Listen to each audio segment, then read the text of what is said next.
Hello and thanks for joining us for Audiovisual Cultures 14. I'm your host Paula Blair. This week Andrew Shail and I discussed The Disaster Artist, the James Franco vehicle about the making of the notoriously bad The Room. There's some mention of suicide and some swearing in this one, largely when we're quoting from the films. There's also some ramble at the end about my aspirations for the podcast and other aspects of the wider AVC project that I'm working towards. Thanks to all listeners and supporters. All your shares on social media are a huge help.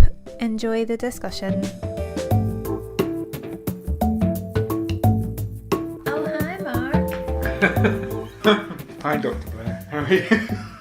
Oh, hi Tommy. No, how does he actually talks like a normal person, doesn't he? Hi Tommy. No, it's Johnny. Okay, maybe we should start all that again. First things first. My first encounter with The Room, not to be confused with Lenny Abramson's quite excellent movie Room from a couple of years ago, but Tommy Wisseau. Is it Wisseau or Wisseau? Who knows?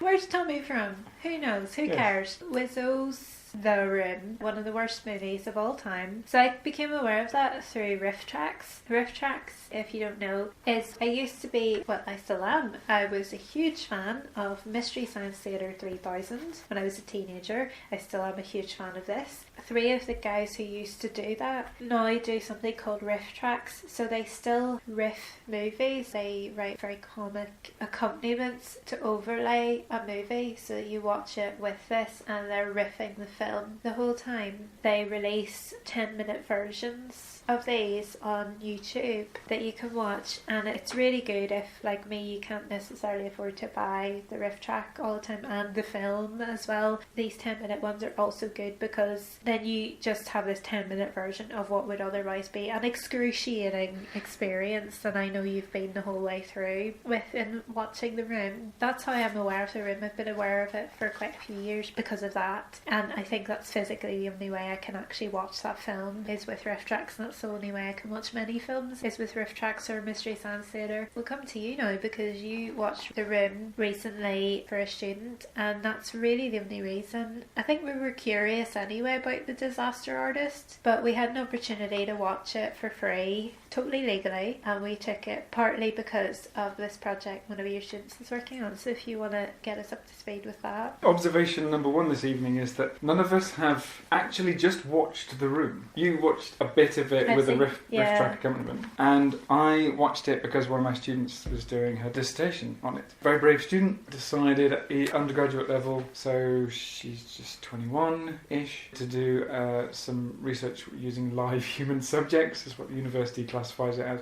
She decided to do some research with audience responses to a film.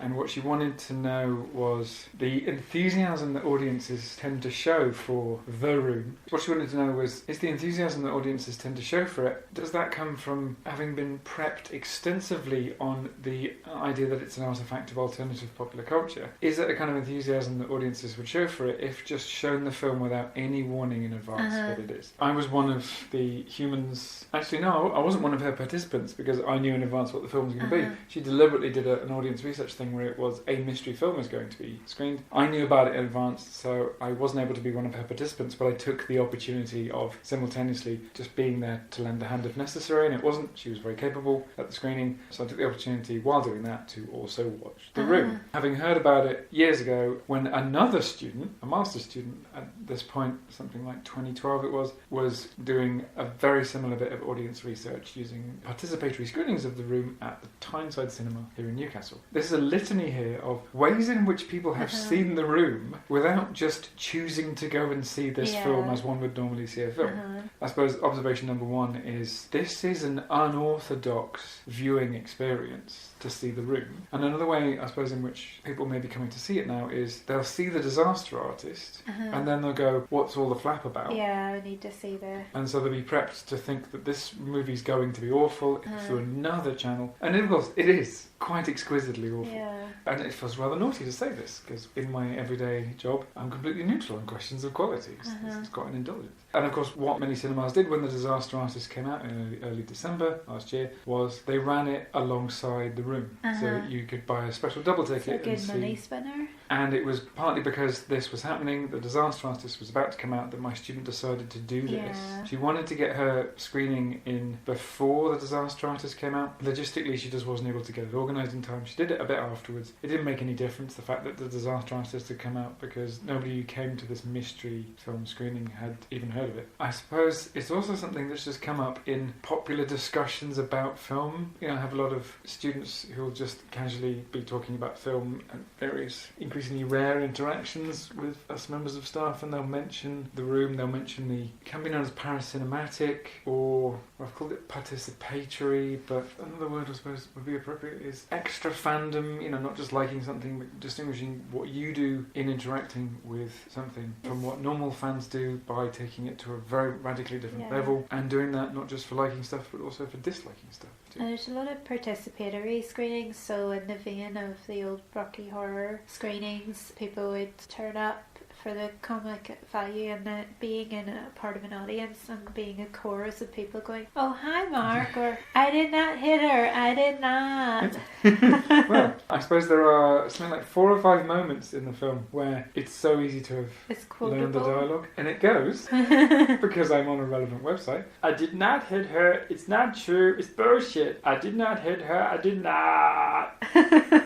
"Oh, hi Mark." Through a bottle. "Oh, hi Mark." And that is the moment that Riftx chose to use to introduce a live show they did about The Room, didn't they? Yeah. Right, so many avenues through which we came to see The Room, and we're not here really to talk about The Room today, are we? No, we're going to talk about The Disaster Artist and all the issues that throws up. It throws up a lot of issues. I mean, I've been sort of grappling with this because I was thinking that when I started out with the podcast, I really want to privilege the underprivileged. And so far we've already done Orson Welles and Steven Spielberg, and of all the women filmmakers we could choose, we've gone for Coppola or Coppola, not sure exactly how to say her name. We're not quite going the directions I wanted to get, but you have to start somewhere. And also we've been kind of shaping it to, these are student projects that you're supervising, that we've been facilitating quite a bit so far. So I suppose the word might be enabling. Enabling, yeah, I suppose. in the drug addict sense. We're trying to do a service, and maybe that says a lot about what students are looking into at the moment and what they're dealing with, and maybe actually the universities, the academy needs to rethink things a little bit as well. It's not really a film I probably would have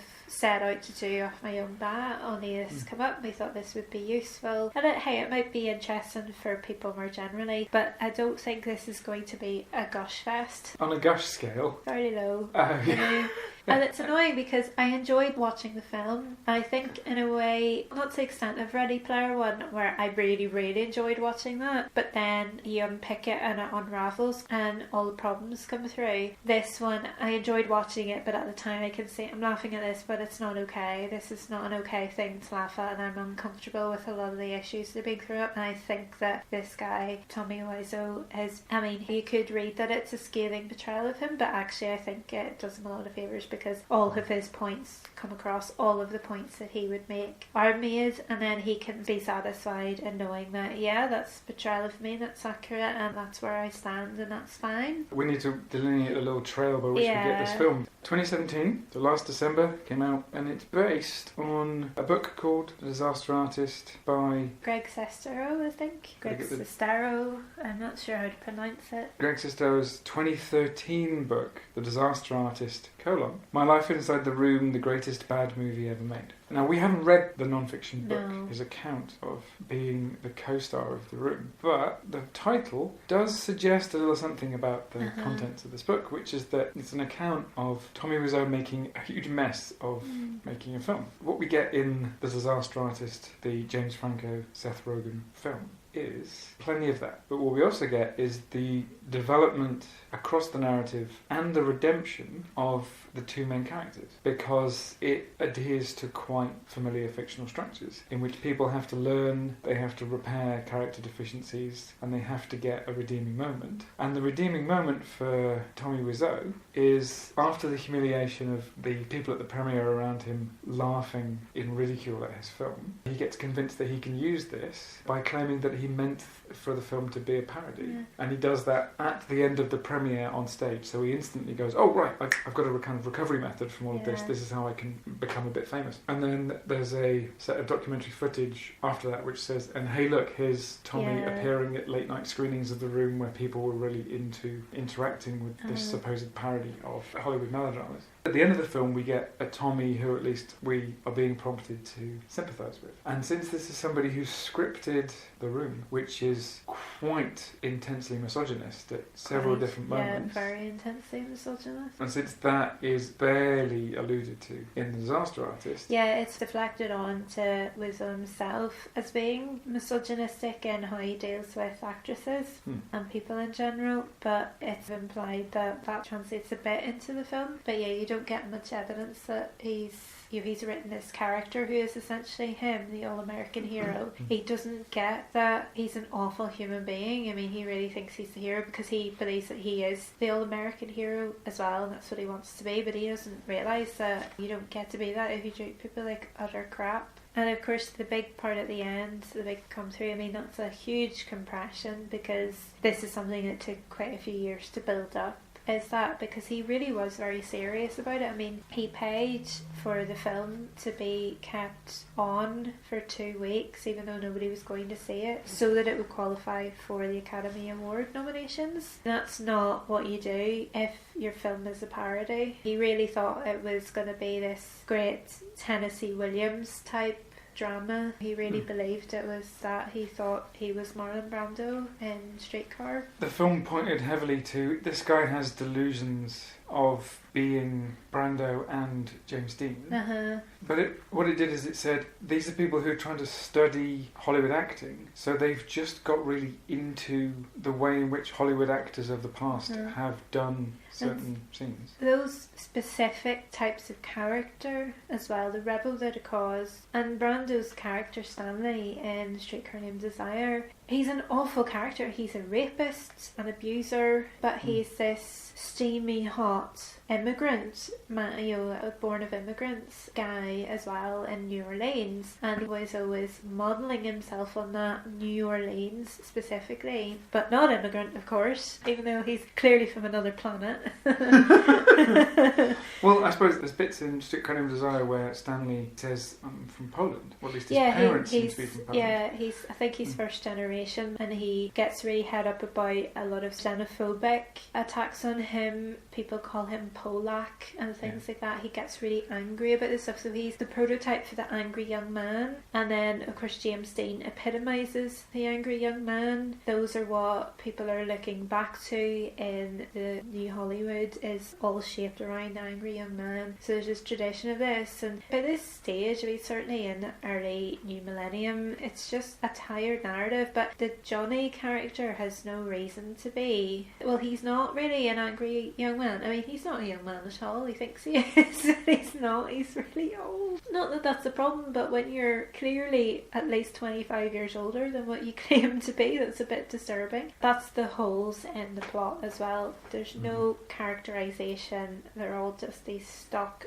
things saying words. They're not characters. This is one issue that will constantly strike anyone who's seen The Room, which is that when you see The Disaster Artist, it's really endearing because the characterization of The Disaster Artist, in comparison to the characterization in The Room, is great. It's meaty, it's warm, there's lots of people reacting to things, which you really need. You need just people doing eye acting when they're reacting to things. You need people actually experiencing believable emotions. I noticed that The Disaster Artist, it's about Greg Sestero, and it's about him maturing as a person. And not really. One of the maturation elements is that he starts off really nervous, and by the time he's gone through the whole experience of making The Room, he's starring in Death of a Salesman at a small theatre in Los Angeles. Well, he's not starring, but he's in it as a main character, it seems. In somewhere in Los Angeles in a small theatre, and he now has much more confidence and stage presence than he had at the beginning. So it's about that kind of maturation. He nonetheless remains, you're right, a rather naive wide-eyed No, I'm young not character. buying it. I'm not buying that at all, because it's very easy to feel sorry for him, to empathise with him, for that character of Greg as he's played by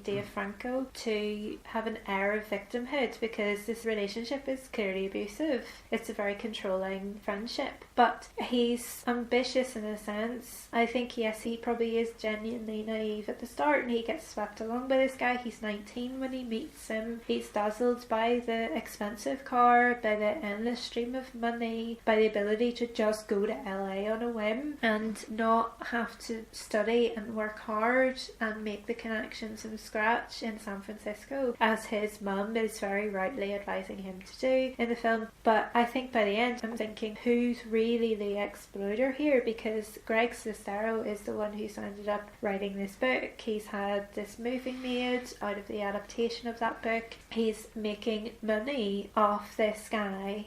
He seems to have business savvy. It feels like he could have had a more conventional acting career, and the film alludes to this. I don't know if there's any truth in it, but Bryan Cranston does a cameo as himself because Greg's girlfriend happens to know him. They bump into him, and Greg is saying, no, we can't go near him, we can't bother him, he's too famous. And she's saying, no, that's Brian from Pilates, let's go and say hi. To her, he's not Malcolm in the Middle guy, he's Brian from Pilates, because he's a normal human being like the rest of us. He cuts him a break, or he tries to. It wouldn't surprise me if that was true, because anytime I hear Bryan Cranston in interviews, I mean, of course all actors have personae and things, but he seems to be a genuinely nice guy. Like, he does seem to be keen on that sort of thing, so I wouldn't put it past him, but I don't know if it's true or not. There's that moment that hints towards, well, he could have had a career, he could have made it, he could have at least been a decent actor on his own terms, but is manipulated by Tommy into going his course. But there's probably a point at which he thinks, whatever happens with this, I can turn this around in my favour. And I think there's a hint of that in the film, because it isn't Tommy's idea in the film that, oh, this is actually going down really well if you just reframe it a bit. It's Greg who points it out to him. Look at them, look at how much they're enjoying themselves. You've got a whole sold out theatre here and they're rolling in the aisles. When do you ever get this? You know, your film is really popular, we can actually make something with this. And of course this is a compressed version of what happens in real life. It takes years for it to get that momentum, but there's an implication through the film, and it'd be interesting to see if, I imagine it's in the book, it could be spin, it could be true, and we probably would never know, and it could be collusion between the two of them to spin it like this as well, that it actually is coming from him, it's his idea, he's the one who makes it into a money spinner. So I'm not buying the naive thing. Yeah. I mean, I must distinguish between the fictional Greg Sestero of The Disaster Artist, the film, and the real-life Greg Sestero who sold the film, well, I think it's selling, who assigned the film rights to Point Grey Pictures, which is Seth Rogen's production company, in 2014. With it being Seth Rogen, James Franco kind of scale, we can expect this to have been at least a 5-figure sum, maybe 6. Total production budget, $10 million, and worldwide gross just under $30 million. That kind of scale film is something that's earned Greg Sestero a significant income. And it may be that what was going on at the very end of the film was with Tommy realising a way to capitalise this utter car crash of a film was actually a kind of an encoded reference to the way that Greg Sestero had figured out a way of capitalising the utter car crash of a film through writing the book. Yeah. I suppose here I am thinking any major income for Sestero must have come through film rights from the book, but of course sales of the book itself would be entirely income. The title alone is so sellable. It's a real marketing dream. But even that naivety of the character in the film, I'm not buying, because it's framed as him trying to do a solid for his buddy, who he seems not to have actually spoken to for quite a few years at that point, because there's that line, Tommy says, why you do this for me? Something like that in his broken English. It sort of makes him almost aware. I don't know if he breaks character for a moment, Tommy breaking character, because it just implies that he's aware that he is been an utter shambles of a human being to this guy who he's supposed to be friends with, because he asks him, why do this nice thing for me, why put this idea in my head that actually this is really positive. Greg says, well, because we're friends, but then I do still suspect there's something more cynical going on even beneath that packaging of, oh, this is a friendship buddy movie, but then I'm a more cynical person probably. Yeah, I was entirely taken in by Dave Franco going, my character is sweet and stupid. He's very young and very naive and almost entirely clueless about what's going on right up until the point when the pressure is so vast. And they build the pressure so much during the filming of The Room in this fiction. It's interesting with all of these buddies who've made this film, and they've made quite a few films together that are just this bunch of friends messing about basically, you know, Franco's and Seth Rogen and Judd Apatow. I can't say his name. It's a parade of difficult pronunciations today, isn't it? Apatow, I think. Apatow, something like that. He's in there as well as the producer. So you've got this gang of lads who are good pals running this thing, and they make a really tight movie. I mean, The Disaster Artist I think it's a really solid film, but of course it has problems. The Seth Rogen character as the DP, isn't he? The director of photography in the film. No, he's the script supervisor. Oh yes, of course, yeah, he's the script supervisor, but he takes over the direction sometimes when in the scenes where Tommy's supposed to play Johnny. So it's quite a lot of the film actually. Yeah. He's doing this. They kind of get presented as these feminist warriors at times because they stand up for the actress who's getting abused by Wisseau on set. And I'd love to know how true that is, if everybody actually rallied to her rescue. And yet the actress, I can't remember the actress's name from The Room or the actress who played her. So in The Room it was Juliette Daniels who played Lisa. In Disaster Artist it was Ari Grainer who played Juliette Daniels playing Lisa. Okay. In The Room. We don't know how true these things are. He's yelling all these awful things about her body, that her skin's disgusting, and of course she's one to talk. She's saying, it's okay, I'm fine, everybody, I'm fine, I can do the scene, I can do the scene, I can do this. They're gearing up to do one of the many sex scenes in the film, and they're really graphic, but they're graphic in a way that of course privileges Wisseau. Well, it's implied that that's what it is in The Disaster Artist, that his bum fills the screen, basically. During the several sex scenes in The Room, we do get to see a lot of Lisa's boobs, so a lot of Juliette Daniels' boobs, but very little else of her body, whereas we see basically everything except Tommy Wiseau's business. It's clearly something which they decided to pick up on in The Disaster Artist. And of course then you've got that other layer of, well, it's James Franco's body that's on display, and then quite a lengthy scene where he's acting as Wisseau and he's acting horribly. He goes on such a tirade and it's so abusive to so many people there, and he won't allow a closed set so that she can have some privacy. All the other men are trying to fight for her honour and she's saying, no, it's fine, I can do this. He's going on such a tirade and all he's wearing is a kind of sock thing over his gentleman part. But it's James Franco doing that. This is very flattering then, because James Franco, even at the age he's at now, I would say confidently is younger than Wisseau was then and works out a lot, shall we say. He's pretty buff. Not that Wisseau doesn't, but I don't think he's got the body that Franco has. Not that there's anything at all wrong with anybody's body, I'm not saying that, it's just, it's highly flattering if naked James Franco is going to play you. I reckon there was a bit of a body transformation going on at 2 stages by Franco, and the first was get a really gaunt face somehow. Maybe that was done by makeup, but he got quite a gaunt face. It's gaunt, but it's quite chunky, though. I think there was prosthetics on his cheeks. And the second was bulk up at a certain point. I think it's when they're trying to get a job in Los Angeles. He suddenly physically changed quite a lot, and it's one of those things that is now quite normal to do as a film performer, is to have these periods of changing your body. Tommy comes off in this film as a little bit James Franco. And this demonstrates a little something about how star personae work. There's a blending back and forth of bits of star personae. And James Franco, of course, has to go into pretending to be Tommy, who already has a little bit of a star persona from a handful of public appearances. He has to risk taking on a bit of Tommy Wiseau's star persona. And I think that might be why they had the rather enigmatic post-credits sequence, which is where you've got James Franco playing Tommy at a party, playing Tommy as he was in about 2004. Meet Tommy as he is now, with short hair, basically looking like Brad Pitt. And then Tommy, real Tommy, and James Franco Tommy having this conversation where it kind of reminded me of Stephen Dedalus talking to Leopold Bloom, because they're both two different age incarnations of the same author. It's the "this is me when I was 22ish, this is me now I'm 40" thing. So a little bit like, not that far apart, more like one person, two different ages, separated by about 10 years, having a conversation with each other. So I think there was a kind of, we want to show you in this little post-credit sequence that Tommy as imagined by James Franco is not actually Tommy as he exists in real life. We're going to let him remain an enigma. Well, it's a Franco vehicle, though. This is very much James Franco's movie.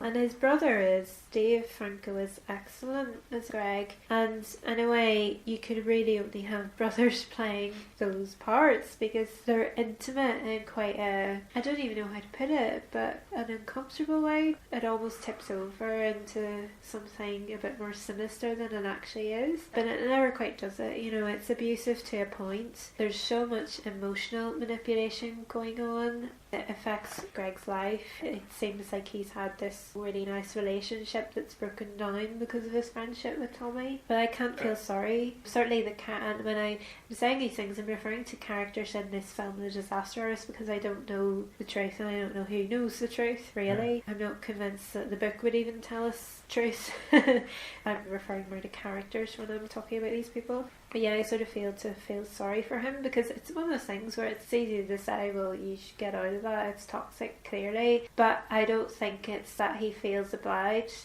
I think it's that he thinks, I think I can make money out of this guy. He's my ticket. For me, there's something underlying there with Greg, whether it's the character or the real Greg. That's my suspicion. There are elements in the film of Tommy says, let's just do this thing. It's about several things. And Greg goes, okay. And it's a mixture of, you know what, I need to be more confident, I need to throw caution to the wind, with I smell an opportunity to make a bit of money without me having to do all the effort here. Yeah, Maybe exactly. I can ride this guy's coattails. I was going to say that this film redeems Greg Sestero a lot more than it redeems Tommy, although it does redeem Tommy to an extent. No, I think it but implicates him.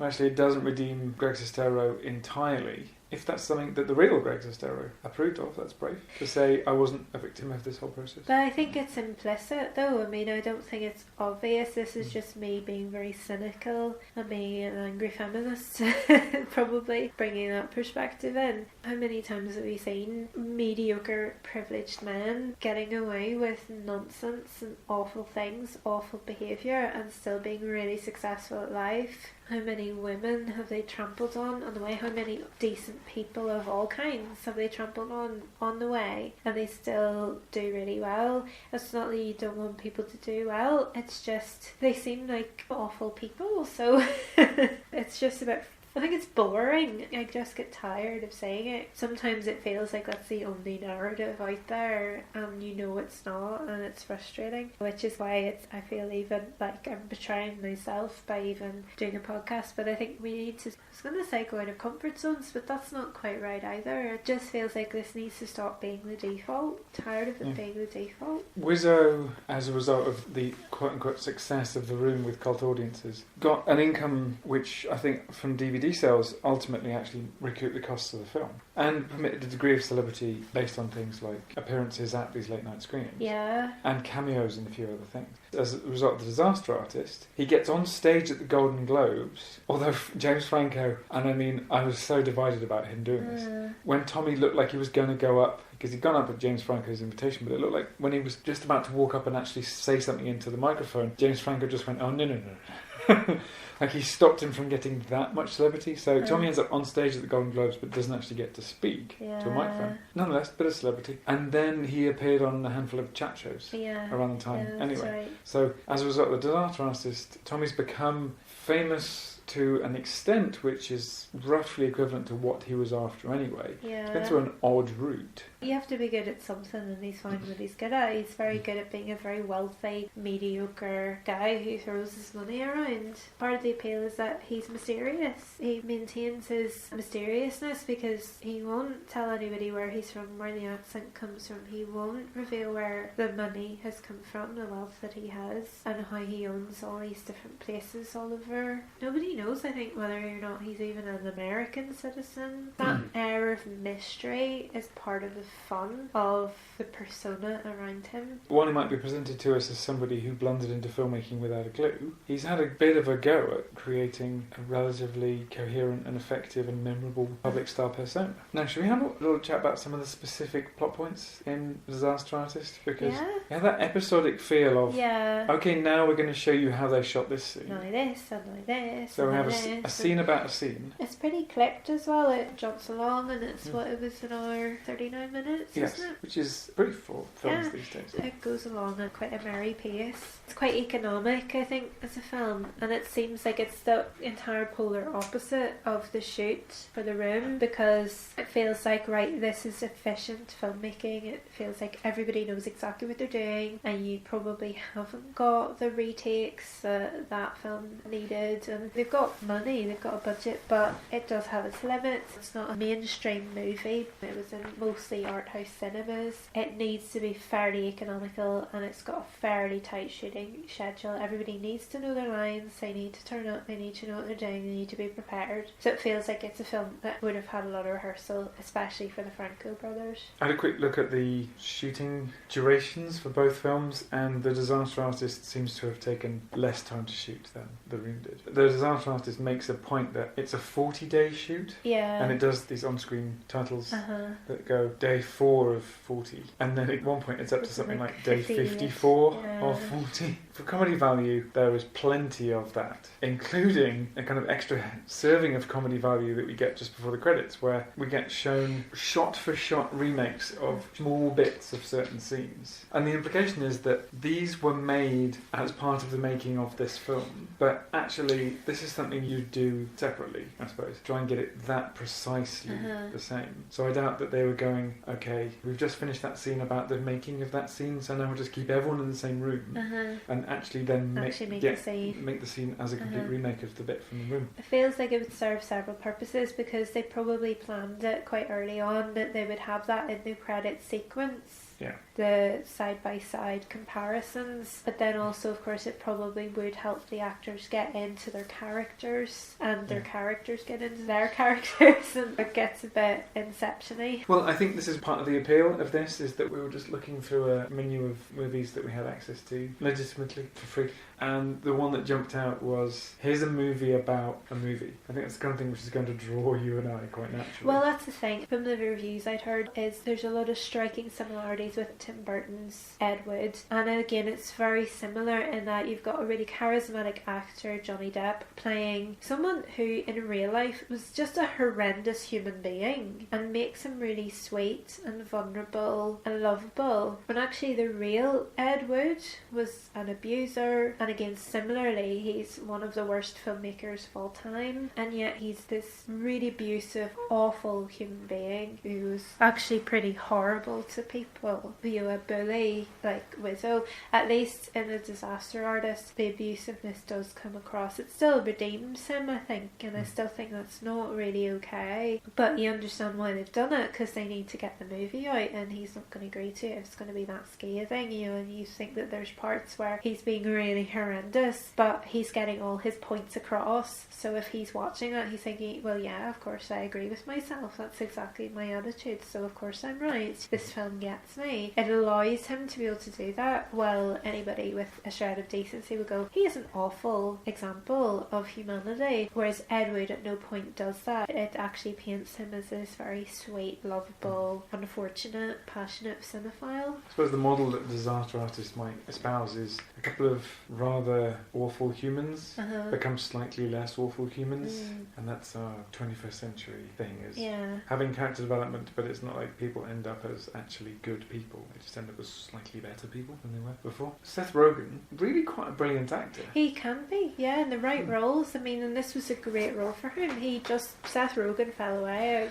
forgot that he was Seth Rogen. He's great. I think he's really good as a voice actor as well. Was there any particular set pieces that you had in mind? It was funny when Josh, is it Hutcherson or Hutchinson? Hutchison. When he's playing Denny, he's playing the guy who plays Denny, and Denny's supposed to be about 15, and nobody understands what his relationship is to any of these people, why he just comes into their house and gets into bed with them and stuff. He seems to be this really sweet kid, and I don't know a 15-year-old boy who would ever act the way Denny does. But anyway, Josh Hutcherson playing the guy, I don't know who plays him, who he's playing. We're going to get people's names right. The little fella who, rather sinister guy who plays Denny in the room is called Philip Haldeman. He's playing him, and there is a moment where he's like, how old is this guy? Well, I don't know, like 15. I'm 26. Maybe that was a coded reference to Dave Franco playing a late teens Greg Sestero when Dave Franco isn't in his late teens. Yeah. That's a very Hollywood thing as well, isn't it? You've got a lot of 20 and 30-year-olds. I mean, Tobey Maguire was about 30 when he was playing Peter Parker, who was still at school in the first Spider-Man. I suppose one of the set scenes that was quite funny was where they had, you and I were basically just going, wow, is that? Yeah, that is. Is that Sharon Stone? Yeah, oh, wow. Yeah. Is that Melanie Griffith?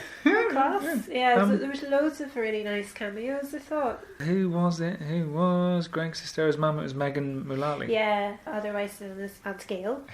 Bob's Burgers. It was the scene, I think it was the first scene they were shooting, and I don't think it was a scene which, as they shot it, ended up in the film. They kind of did it in the alleyway and decided to later reshoot it on the rooftop. The rooftop with the CG'd panorama outside it. They have that discussion in the film as well where they're like, this is just a replication of the alleyway that's actually right outside this building. Should we not just go outside and use the daylight for light? No, we want a proper Hollywood movie. We do it in here. It's the hot lights. I love that, just the details of some days it's really hot in the studio. Yeah, and he's turning up late every day, and that he won't provide water for anybody, and the women are fainting. Seth Rogen, as the script supervisor, just takes over and basically mutinies one day because it gets so bad. Anytime I have seen the RiffTrax thing, I can't really fully look at the screen, so I hadn't really noticed any CG green screen type backdrops. Yeah. It just hadn't occurred to me. The production value on The Room seems to be really poor, even though in the disaster list there's the implication that they hired the best, actually they bought the best possible film and digital video equipment. Yes. And yet it's a really poor looking film. There's really low production value. I suppose one of the things the disaster artist is pointing out is if you want to make a film, just get the cheapest sort of professional camera you can get. Get a professional camera that's actually in the prosumer band. It's just a bit higher than the highest end consumer cameras. Get a small group of people and go out and do it in your own spare time without a studio. Do it in the streets. Do it shoestring, and you'll do it much better as long as you understand editing structures, tension, camera movement relative to action. As long as you rehearse everything again and again, do all that and you'll make a good film. Yeah. Don't go, alright, so I'm making a film, so now I need to go into this studio and make a set of this thing, and I need to have everyone saying really stilted, rather cliched dialogue. That route's just the wrong route to go about making a film. That produces something laughable. This film, this piece of meta cinema, does make an implicit recommendation about how to make a film. If you've seen The Room, it's quite clear that it's absurd that one would make this film about San Francisco, mostly in a studio in Los Angeles. Yeah. Particularly as you then need to go up to San Francisco to do an exterior in a quite anonymous looking park. Yeah. So all of these shots that market as San Francisco, since you have to be up there doing those anyway, why not just make it for much less money? Particularly if you're going to buy the cameras as well, because they have him. That's one thing that's not particularly explained. It's that excess, though. It's the money's no object thing. It's not about what's practical. It's about I'm going to show off as much of my wealth as possible. My favourite set piece was that first day of filming, and they do the scene where Chris R, played by Zac Efron. Well, Chris R played in The Room by Dan Janjigian, and Dan Janjigian played by Zac Efron in The Disaster Artist. And it took me a moment to go, that's Zac Efron. Zac Efron playing this guy Dan, playing Chris R. Does a fantastic performance as a really brutal local.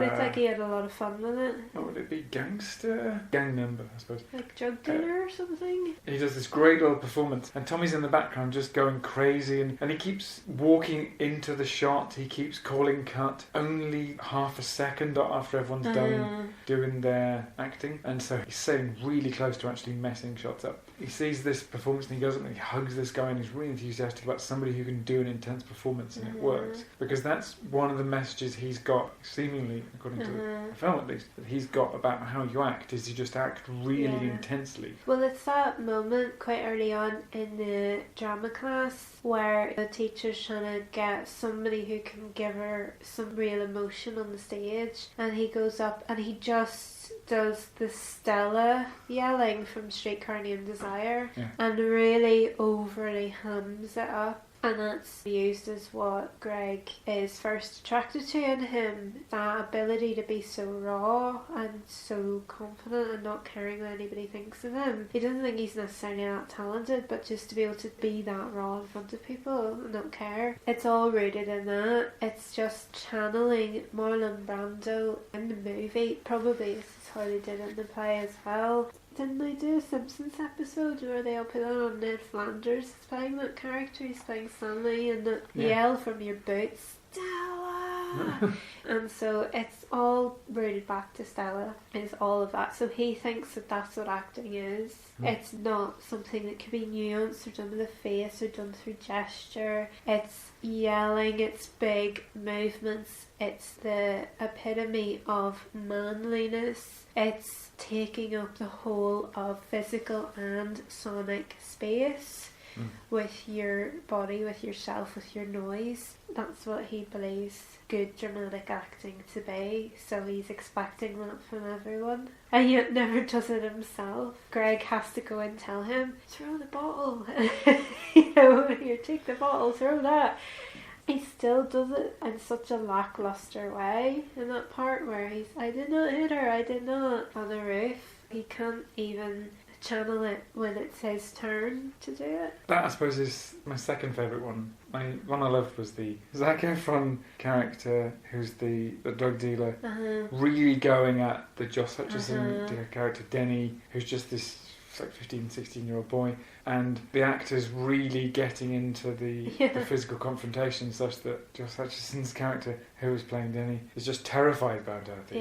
He's this gibbering mess by the end of it. But second favourite one is the I did not hit her scene, because they have everyone else on the set, because this is getting complicated, having to say the name of the actors as well as the people who they play, having... Oh, right. Seth Rogen's character is called Sandy Schleyer.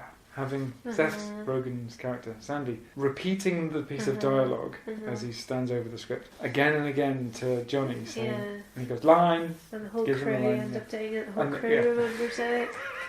So the whole crew is eventually doing this episodic, I did not hit her, it's not true, it's bullshit, I did not hit her, I did not, oh hi Mark. And he's just doing it again and again and again and messing it up again and again and again. First time he gets it right, he says it directly into the camera and it's really flat, and then Greg has an empty water bottle and he takes it over to him and it just says, you're always telling me to put emotion in it, so put emotion in it, use emotion. He's like, oh, why didn't you remind me of that before? So it's all Greg's fault that he's got no direction. And then does it with a bottle. The way they do it, it's take 67, something like that. And it's one of those, the bottle acts as a distraction. And because of that, he gets it right and doesn't look at the camera. And that's good enough for everyone else. Everyone else kind of goes, yeah. There's a huge celebration around the set. Sandy's like, okay, that's good, so let's go for that. No, we will be here all night. Let's go, it's fine. I love that. Because if you've seen The Room, there's so many points where you go, what, why, and what, Particularly the bit with the flower shop. And why? So awful. Yeah. There's so many questions that it doesn't just go, oh, this is badly made. There's all these, okay, so in the previous scene, he was looking in that direction, but in this scene, he's looking that. Why? For the sake of their sanity, the crew had to just carry on. So there's one instance where the question is implicitly answered. It's, why is that he's angry. Oh, hi, man. Why does that happen? Well, it happens because the very first time they got it right was after an hour of trying to get it right, and the whole crew just went, fine, that's that shot done. We'll just get another one. And no one said, that was awful. I have to keep doing it again and again. That might be a complete myth. But I love an explanation. Yeah. Even if it's not the correct one. Even if it's not true.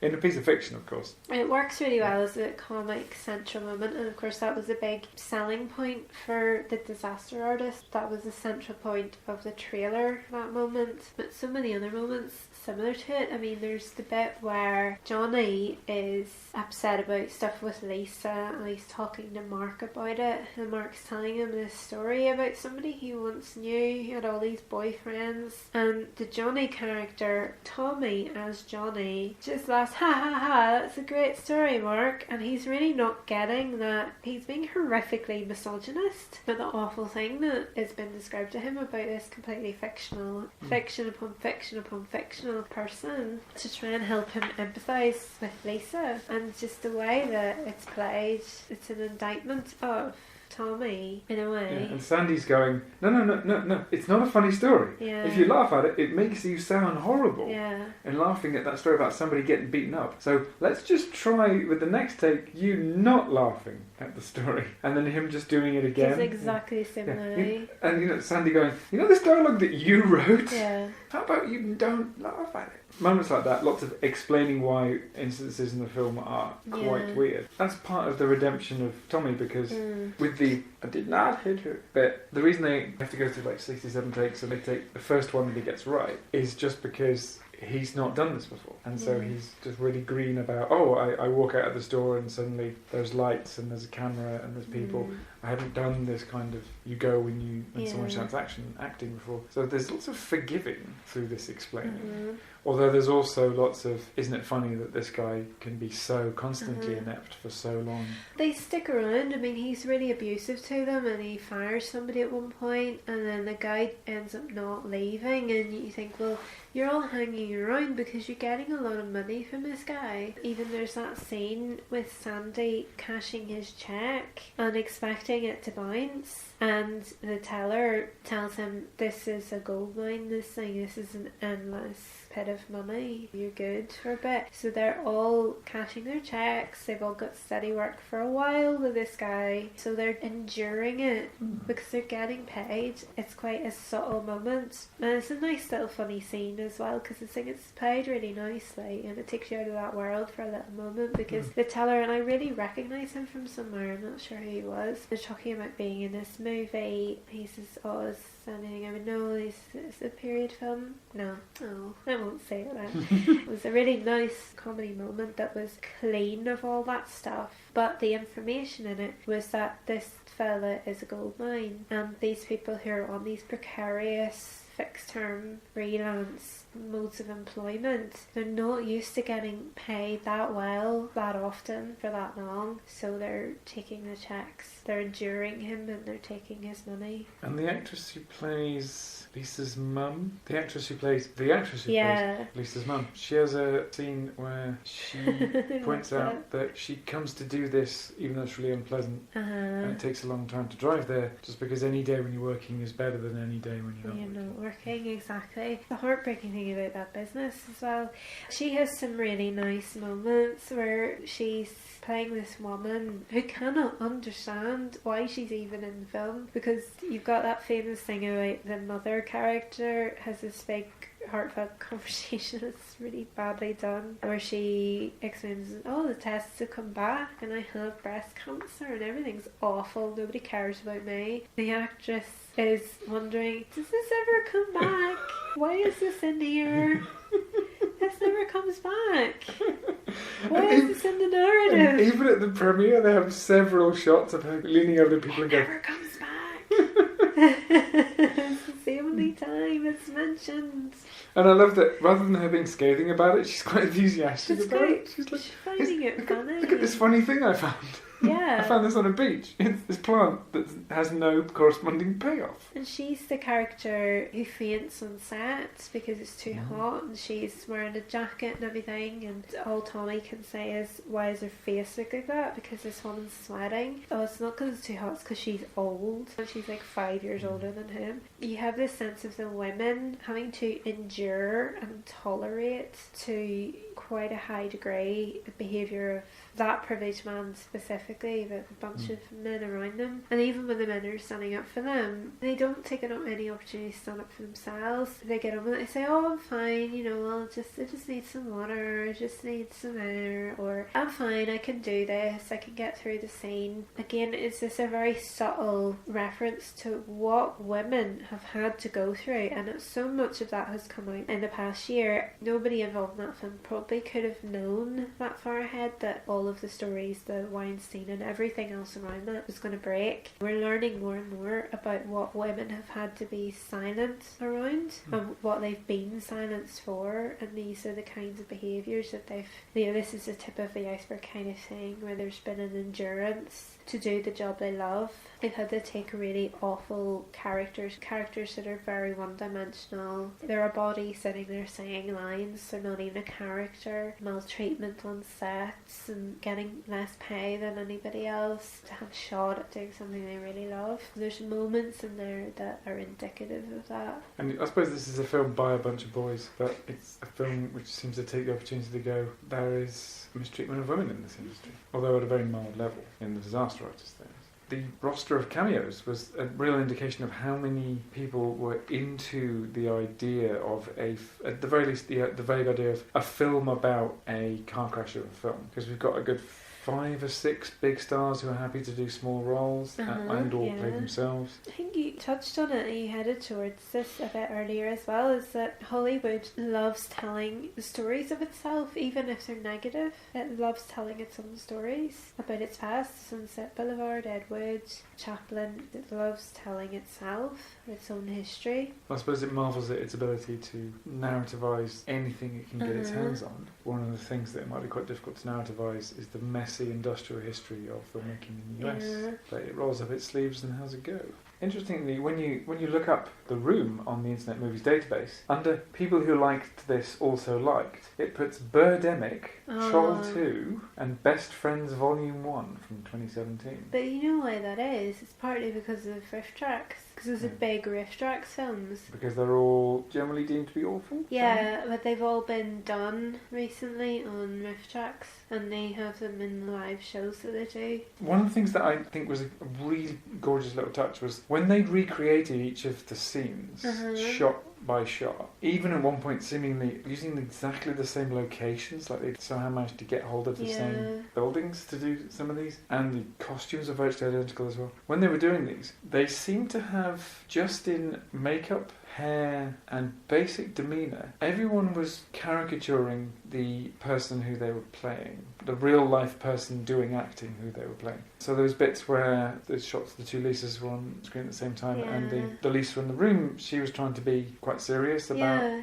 uttering lines in a certain way. She was going for, this person's actually saying this, whereas in the disaster artist version it was quite hammy, deliberately, with hamminess turned up to 11. And of course the big one was in the I did not hit her bit. They say it obviously exactly the same time, but the one bit where it becomes out of sync is that the James Franco Tommy says, I did not hit her, it's not true, it's bullshit, I did not hit her, I did not. And he turns that not, it makes it too long, because the original Tommy one is something like, I did not, but it's just those really long croaky vowels that James Franco is obviously using for comedic value. Yeah. In spite of that, we're going to put 2 frames next to each other and show you how closely we replicated the original. Yeah. What they're doing is they're going, observe the tiny differences and how they make this into a satire. On satire. When I was watching The Room earlier this year, at the point when the 3rd sex scene started inside of half an hour, I thought, okay, 3 sex scenes, 30 minutes. I reckon this is a parody. I think you might just be able to make the claim that this is a parody or it's a satire. But then it stopped doing that, and lots of new story elements got introduced, which seemed to just go, well, if this was a parody or a satire, that's over within the first half an hour. We decided we got kind of bored with that. So there was just a little moment where I thought, that might be trying to exaggerate in and imitations to implicitly mock something. But I can't see any aspect of The Room which justifies regarding it as a deliberate parody or satire. Whereas there are so many very clear elements of what the disaster artist does that make that abundantly clear. Implicitly it goes, sorry Tommy, this is how you do that. And it kind of refuses Tommy, particularly by going, hey look, Tommy really did think he was doing it seriously, and he came up with the, hey yeah, that was a bit of implicit comedy that you just watched. He only came up with that after the fact. It doesn't permit him to do that anymore. It goes, no, sorry, you completely made this film seriously. So there is a small price for Tommy Wisseau to pay there, is that as far as anyone who sees the disaster artist is concerned, they're going to go, or at least they'll be likely to go, I'm not going to believe any of these claims about The Room not having been made straight. I think that's a good point actually, is those comparisons, because if you took those out of the credit sequence, then you could have viewers of the disaster artist who will never watch The Room believing that those were recreations to the letter. Yeah, you could think that, oh well, it couldn't have been serious if it was done like that. So I think that's probably an important point actually. I was just thinking there as well about this screening, because it is a massive compression of quite a few years worth of build up towards the fandom, the sort of cult status that The Room ends up getting. I don't know about you, but I felt intense discomfort at the part where, because The Room ends with Johnny shooting himself in the head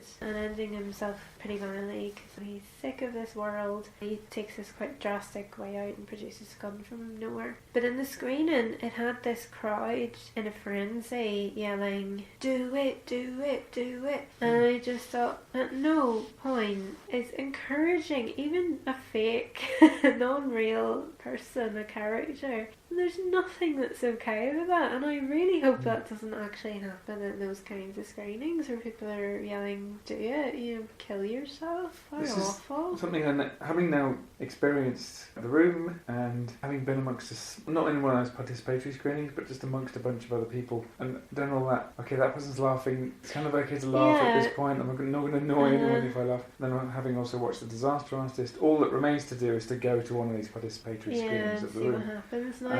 Because they do seem to be quite scripted. The model, I suppose, is the Rocky Horror Picture Show ones. You're going along with it, though. Yeah. And we've all seen that bit in Fame, where they go to a Rocky Horror Picture Show participatory screening, and everyone who's at the screening is following a script in what they shout at the screen. Exactly. That's the model for what to do. But apparently, every time you see a framed photograph of a spoon, there's one in the house, in the room, you have to throw a plastic spoon at the screen.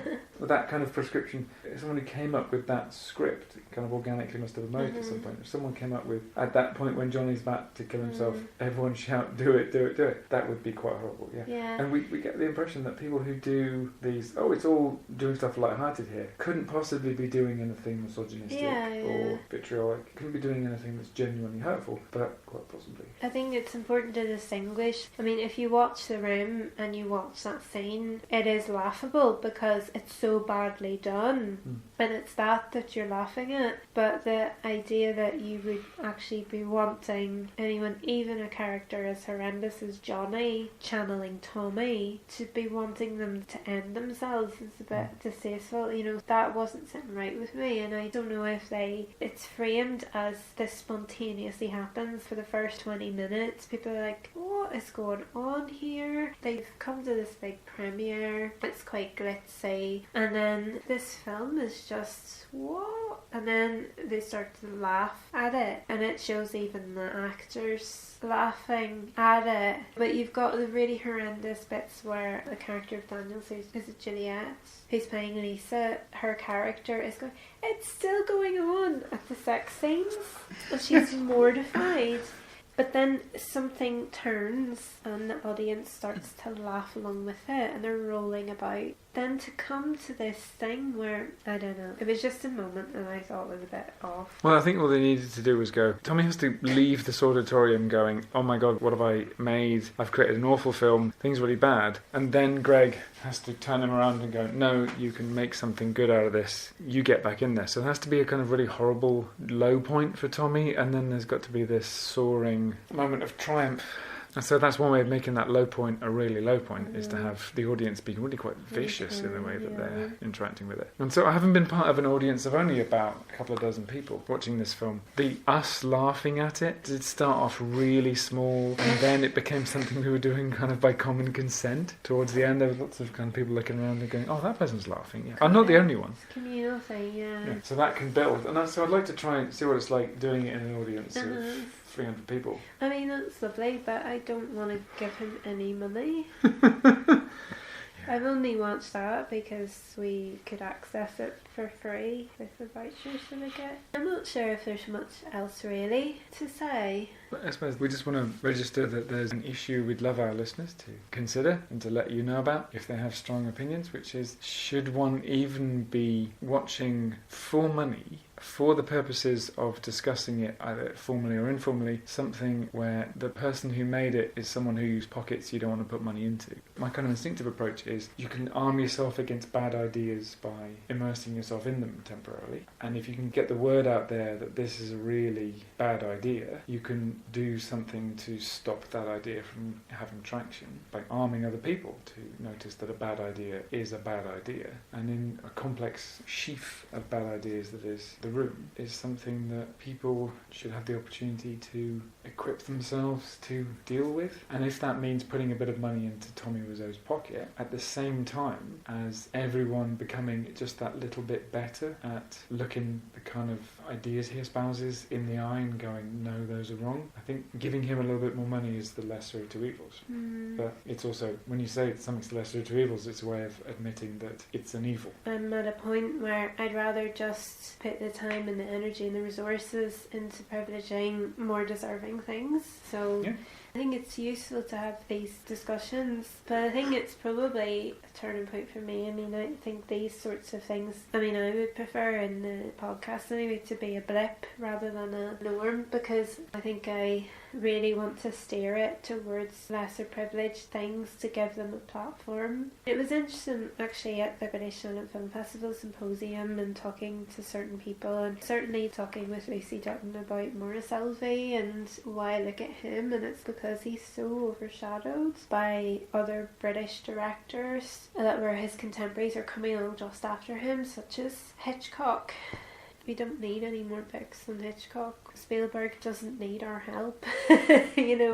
Much as we enjoyed watching Ready Player One, he doesn't need us giving him a platform. But there are people out there whose great work could use the platform, and I really want to try and use it to explore those lesser known areas, because they're no less legitimate than the big things, and the big things have enough of a share of the spotlight. They don't really need any more help. So I think that's kind of where I'm at the moment. Yeah. Let it be noted for the record that this was a podcast about The Disaster Artist, then about The Room, that neither you or I have ever actually paid to see The Room. Yeah, although we have watched them entirely legally, I must stress. We've watched a piece of relatively mainstream meta cinema that was a bit of a Franco It's definitely a Franco thing, and it's a Franco group thing as well. It's for the lads. I don't think he's an entirely innocent party and stuff either. In fact, I think he may have had allegations against him as well, but I have no idea what's going on, because I've entirely lost track. It's just so overwhelming, I couldn't keep reading all the stuff anymore. Bye James Franco.